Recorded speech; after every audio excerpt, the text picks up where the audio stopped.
présenter un thème qui porte sur les appareils et les logiciels utilisés pour photographie. Bon, en continuité de pas en continuité, je suis toujours dans le grand thème, c'est-à-dire ça concerne toujours la photographie.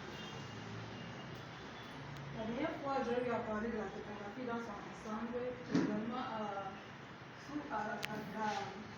expliquer les différentes branches qui existent dans la photographie et ses différentes applications.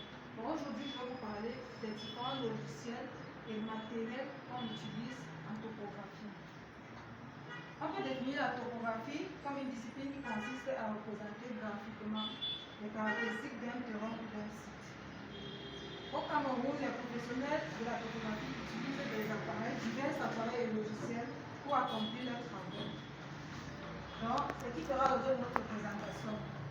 Je vais vous présenter d'une part les différents appareils qu'utilisent les topographes et en deuxième partie, je vais vous présenter des logiciels qu'ils utilisent également pour pouvoir mettre leurs activités de terrain ou bien pouvoir réaliser en fait les différents travaux effectués sur le terrain. Bon, les différents appareils utilisés en topographie. Nous avons plusieurs types d'appareils utilisés en topographie. Mais là, je vais juste piquer des exemples et détailler. Je ne peux pas entrer dans le détail de tous ces appareils parce qu'ils sont nombreux.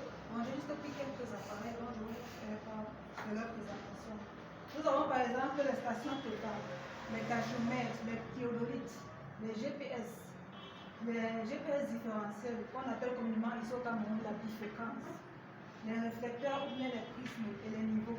Donc ça c'est là quelques appareils ou bien outils permettant de collecter des données précises et exactes sur le terrain.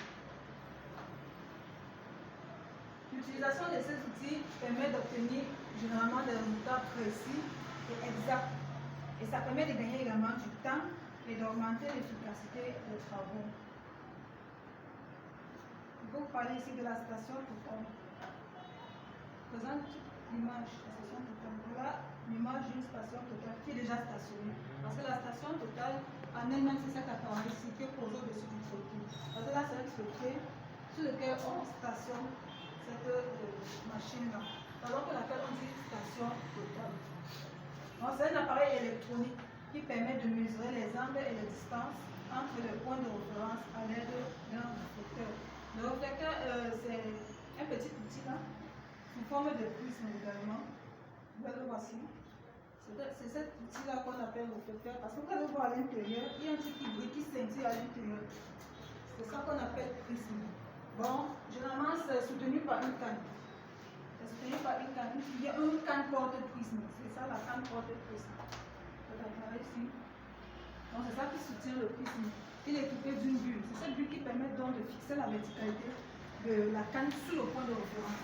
Parce que généralement le géomètre il a son appareil qui est stationné sur le trépied. Et il y a un autre, bon, l'aide topographe, c'est lui qui tient le prisme. Bon, il est sur un point de repère et il tient le prisme. C'est-à-dire ce point qu'on voudrait mesurer ou bien ce point dont on voudrait connaître les coordonnées. La barre qui se tient avec ce prisme.